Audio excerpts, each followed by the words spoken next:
ça. Et à cette occasion, il y a eu vraiment de très beaux gestes. Je me souviens d'un diplomate australien que j'ai croisé qui a donné 100 € comme ça pour les métiers, qui avait été ému en lisant le livre.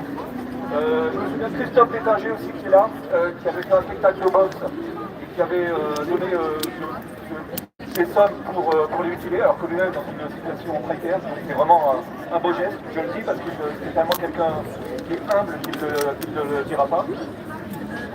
Et nous l'avons vu. Sinon, une remarque, on a su justement dire à Christophe Détinger qu'il était hors la loi pour l'affaire que vous connaissez tous. Eh bien, toujours avoir à l'esprit que les policiers qui ont tiré sur les mutilés étaient également hors la loi. Donc la lutte, Vanessa en parlera mieux que moi, mais la lutte juridique continue, il faut encore y croire. J'en parlais avec Mélanie du collectif qui me disait qu'il fallait 7 ans à peu près pour que ça aboutisse en justice. On y est presque, donc si ça ne prend pas 7 ans, ça prendra 8, ça fait une heure. Pourquoi ils étaient hors la loi? Parce que les policiers sont servis du LBD. Alors je ne suis pas là pour inciter à l'émeute, là, les policiers qui sont autour des citoyens. Mais le LBD, c'est une arme de défense, une lanceur de balles de défense. Or, elles ont été utilisées comme arme de dispersion sur des gens qui n'étaient pas armés et qui ne commettaient aucune infraction, c'est une agression. Donc on n'est pas dans le cadre de la légitime défense. Ça veut dire que l'infraction du code selon le code pénal est simple, c'est violence volontaire avec arme, c'est le LBD, par personne dépositaire de l'autorité publique, les policiers, ayant entraîné une mutilation ou une infirmité permanente. Donc ce sont des faits qui sont qualifiés crimes dans le code pénal. Donc justice devra être rendue un jour ou l'autre au niveau pénal pour les mutilés. Voilà ce que j'ai à dire. À bientôt.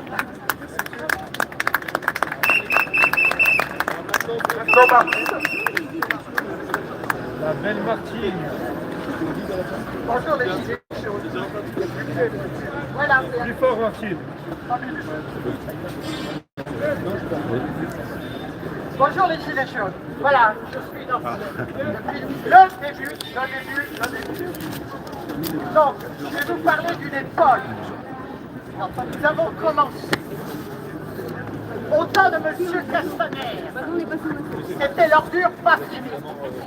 Il tapait dans le tas quand il voulait, où il voulait. Nous avons eu les pires malheurs. J'ai vu les yeux arrachés, j'ai vu les mains arrachées, j'ai vu des femmes traîner sur le trottoir en foutant des coups de pied. J'ai vu l'horreur avec ce monsieur. Ce monsieur, il se permettait d'aller en boîte de nuit sur les champs pendant qu'il y avait des Français qui mouraient devant lui. Et il n'en avait rien à foutre, ce monsieur de nous. Moi, il m'a mis des coups de crosse. J'avais 70 ans. Il n'avait rien à foutre. Il fallait qu'il tape, ce mec. Alors il disait, tapez les gilets jaunes, mais touchez pas le reste. Mais tapez les gilets jaunes. Je sais, c'est spontané. Alors, comprenez, et comprenez bien, je n'ai pas besoin de courrier, je n'ai pas besoin de feuilles, moi. Je l'ai vu de mes yeux.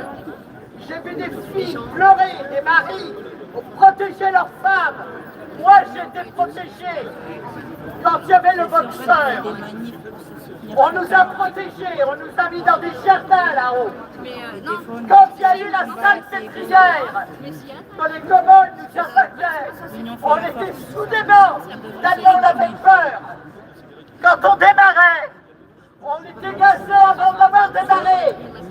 Quand il fallait s'arrêter là-haut, à la Bastille, à la République, on n'avait pas le temps. Il y avait des ambulances qui attendaient les pompiers. Voilà ce qu'on a vu de nos yeux, les vrais, les purs. Alors, mettez-vous à leur place. Moi, j'ai demandé à tous les anciens, avec ce que j'ai là, dans le dos, parce que ça ne suffisait pas. Le samedi, les femmes, on manifestait et les hommes nous encadraient. Et on criait, et on prenait des coups de crosse dans la gueule. parce que ça ne suffisait pas. Alors moi je vous demande les gilets jaunes. Moi un jour je vais être là. Vous voyez la photo là, je les ai tous connus à peu près. Je vais être là. Et j'aurai un respect. Parce que je me serais battu pour lui. Mais sachez que je me suis battu en mai 68. Hein? En 93, avec les cheminots, je me suis battu. Voilà, les femmes en France, à chaque révolte, c'est pas en médisant un tel et un tel que vous allez réussir. C'est en vous accrochant, en vous aimant et en vous respectant que vous allez devenir des gilets jaunes. Sans ça, vous n'y serez jamais. Ne vous serez jamais respecté et personne ne vous regardera. Moi, dans la rue, quand on me voit, on me dit « Tiens, c'est l'ancienne gilet jaune. » Mais il y a un respect. Faites-vous respecter, je vous demande. Faites-vous respecter. Et faites-le au nom de ceux qui sont morts, ceux qui sont fait arracher. Et nous, les anciens, les retraités, je vous demande et je vous remercie de votre Merci, bon avant. Merci, bravo, régulièrement à Paris.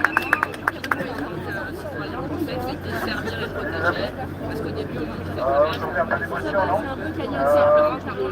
Pardon, mais je prendrai, si vous voulez bien, le silence. La recette violence, ça fait mal. Et tu peux se jamais.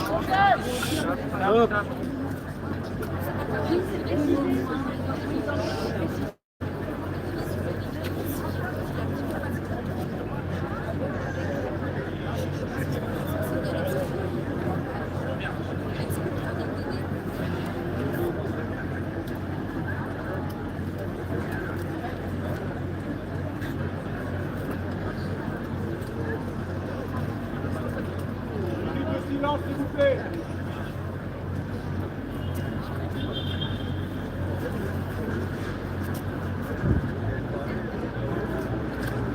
Merci pour eux. Merci.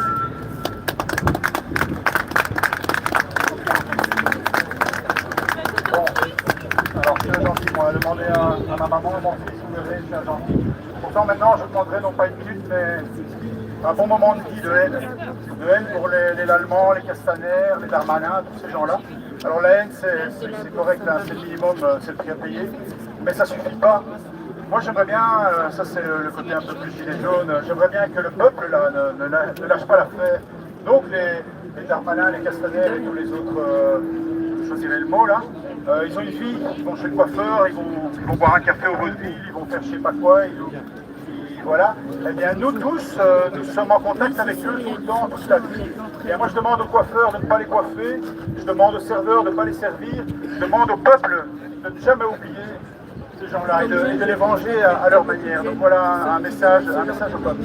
Alors, je vais quand même aussi préciser qu'on n'est pas des victimes. On est tous des Manu, on est tous des Christophe Étinger, on est tous ça en fait. Selon le hasard, on est pris dans une situation ou dans une autre. Mais les Gilets jaunes, c'est le peuple courageux. Et donc, bien évidemment qu'aujourd'hui c'est un jour un peu spécial, on rend hommage aux nôtres qui ont eu moins de chance que nous en fait. Mais nous ne sommes pas des victimes. Je veux que vous le sachiez, ça. Nous sommes des héros, comme Christophe. Alors évidemment, on est moins costaud, on est moins beau, on est moins tout ça. Tout le monde le... Pardon, excuse-moi, je un peu d'esprit, je sais, mais on sait tous, voilà. Mais on est comme lui, en fait, voilà.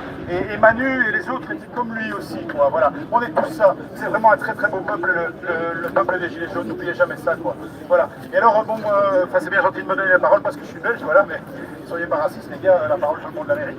Et donc, moi, ça fait 1 heure ou 2 que je suis là et j'entends plein de trucs intéressants. Vous savez quoi, les gars? Je vais laisser le micro à quelqu'un d'autre. Hein. Et par exemple, ici, le gars là, pardon, je connais pas ton prénom, j'entends qu'il vient de où, d'Amsterdam, juste pour ça, quoi. Je lui cède mon temps de parole.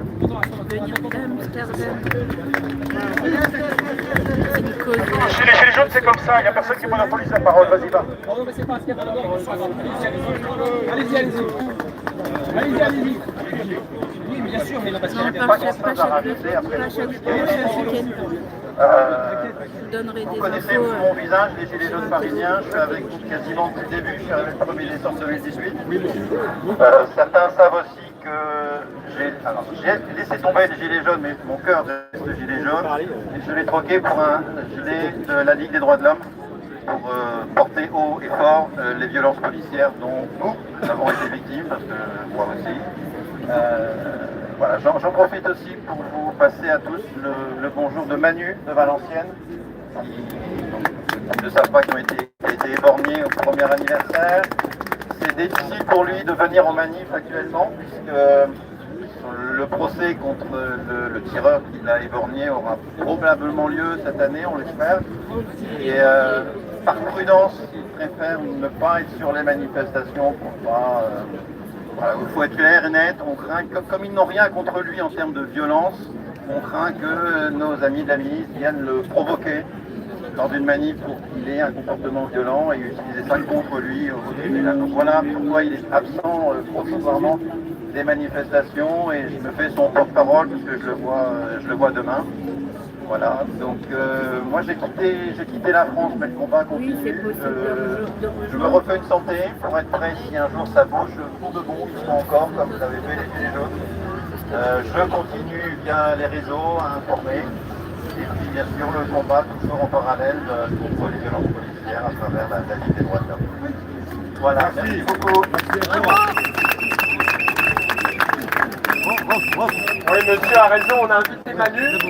Et Manu, il a retrouvé un travail il n'y a pas longtemps, donc il n'a pas pu venir malheureusement. Voilà. On partage. On l'a invité Manu, c'est pas facile pour lui. Donc là, il y a un moment que tu voudrais parler. Hein. Momo, notre ami le Momo.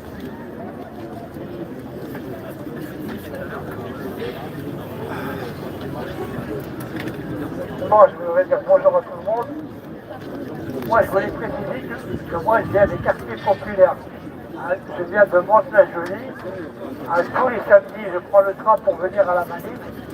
Vous savez, moi, j'ai milité pour la double peine. À l'époque, j'étais en prison, on a voulu m'expulser. On a créé le Comité national contre la double peine. En prison, en 87, on a créé la coordination des prisonniers en lutte. Si vous regardez sur Internet, vous verrez tous les mouvements qu'on a fait. Moi, quand j'étais handicapé, j'étais à la maison, isolé. Même si j'ai connu l'isolement en prison, mais l'isolement de l'handicapé, j'ai découvert depuis que je suis sur ce fauteuil. Et un jour, de ma fenêtre, j'ai vu les gilets jaunes faire les manifestations, les gilets jaunes de Mantes-la-Jolie. Moi, je regardais ça sur la presse, je les ai vus, j'ai pris mon fauteuil, je suis sorti dehors et je les ai rejoints. Ils avaient une cabane à Gousselet, et là, ils m'ont dit, bon, tous les samedis, on va à Paris, il y a des manifestations gilets jaunes. J'ai fait les premières sur les Champs-Élysées. Écoutez, moi, j'ai participé à des émeutes en banlieue. Hein? Les jeunes, ils faisaient des émeutes, moi, j'étais là, j'ai tout vu. On a eu un jeune au bureau qui a eu un œil crevé. Mais à l'époque, on ne disait rien, quoi. Pour nous, c'était normal. Entre guillemets, quoi. C'était normal, voilà. Mais ce que j'ai vu sur les Champs-Élysées, j'ai jamais vu autant de violence. J'ai vu, ils tirent avec les fusils, j'ai vu les cartouches LDB passer à gauche et à droite. J'avais jamais vu ça de ma vie. Jamais, jamais. Moi, ce que je veux vous dire, c'est que pour moi, les gilets jaunes, c'est l'avant-garde des luttes. J'ai fréquenté les gauchistes dans les squats à Paris, c'est eux qui parlaient d'avant-garde. Moi, je peux vous garantir que les gilets jaunes, c'est l'avant-garde des luttes. Ces citoyens, ce peuple, tous les samedis, ils sont là pour réduire le prix d'achat et tout ça, c'est toujours d'actualité. Pour moi, les gilets jaunes, c'est l'avant-garde des luttes, c'est tout. Voilà, je suis fier d'être gilet jaune. Gilet jaune un jour, gilet jaune pour toujours. Voilà. Merci beaucoup.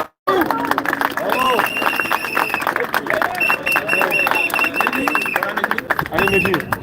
Bonjour à tous, merci d'être présents. Franchement, je suis heureux de vous voir aujourd'hui.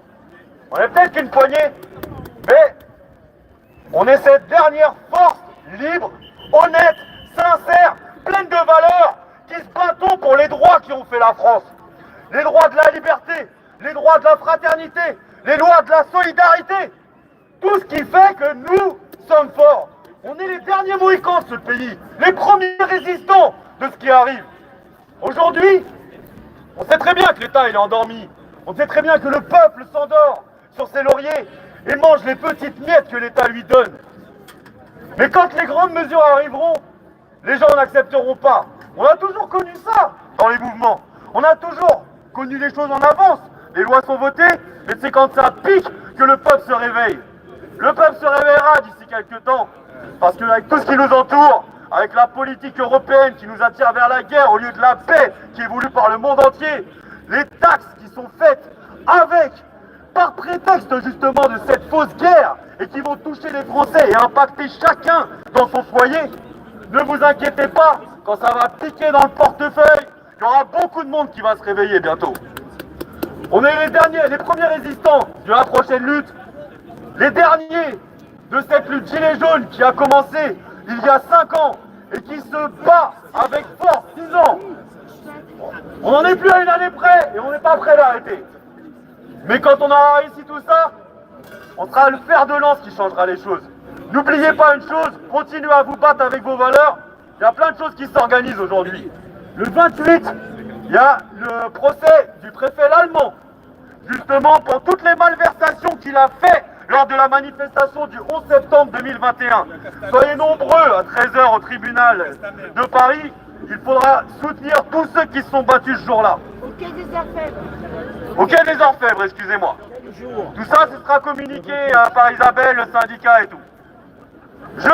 Samedi prochain, le 29, avec l'INA sur le planning, on organise la prochaine manifestation Gilets jaunes. Donc, on communiquera, ce sera sur le groupe Action GJ, ce sera indiqué, ça fait partie du calendrier. Je serai co-déclarant avec l'INA la semaine prochaine et j'espère qu'on fera une bonne manifestation et qu'on marquera le coup une fois de plus. Aujourd'hui, on est peut-être une poignée, mais on doit parler, on doit échanger. Il y a plein de collectifs aujourd'hui, il y a plein de collectifs partout dans Paris. On doit se rassembler, converger et préparer l'avenir. C'est pas une fin, c'est juste un début. Et maintenant on se connaît et maintenant on sait sur qui on peut compter. Force à tous, merci d'être là, merci de m'accueillir aujourd'hui. Tous ensemble!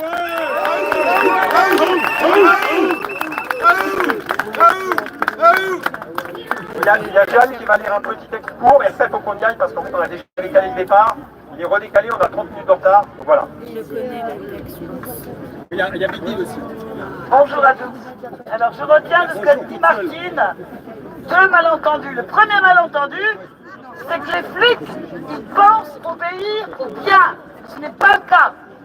Le deuxième malentendu, c'est que les gilets jaunes, maintenant, leur image est cassée. Alors, je propose un petit texte pour faire le jour sur tout ça. C'est une chanson. Le refrain, c'est le suivant, je ne peux pas à la fois chanter et parler fort, excusez-moi, je le dirai. Le refrain, quand crime et mensonge nous font la loi, le vrai, le juste sortent du bois. Vêtus de soleil, vêtus de soleil, vêtus de soleil, vêtus de soleil.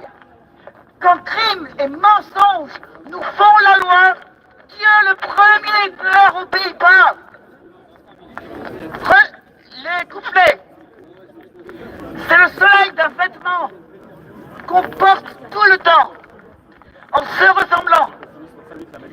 C'est le soleil pour l'avenir qui, sans discourir, nous fait tous sourire. Je leur ai prévenu que ça durait que 2015. Hein. C'est le soleil du paysan, de papa-maman, que l'on veut tremblant. C'est le soleil de ceux qui se lèvent, des gueux qui rêvent, et qui marchent et crèvent.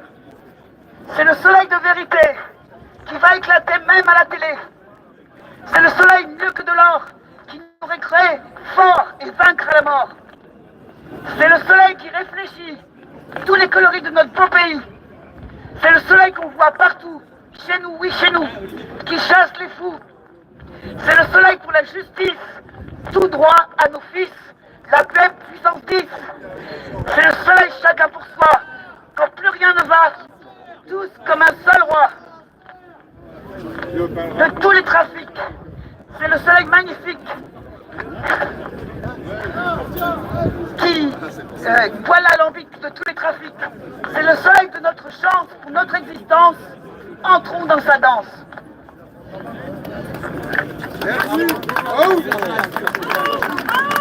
Désolé, mais parce qu'en fait, on a du retard, la préfecture risque de bloquer la manif ici, on ne pourra pas partir, c'est pour ça, à cause des paroles, il y a eu du retard, il y en a qui n'étaient pas prévus. Voilà. Donc, rapidement, Valérie, et on y va. Non, à la prochaine pause, Bon, on va faire les deux dernières qui restent dans la prochaine pause, c'est-à-dire Big Guide et Valérie, syndicat Gilets jaunes. On se fait une pause. Je vais vous laisser. Sur une pause de mon gauche, il y a une place avant. Arrivé, ouais. Voilà un petit aperçu. Très bientôt. Pas facile, quoi.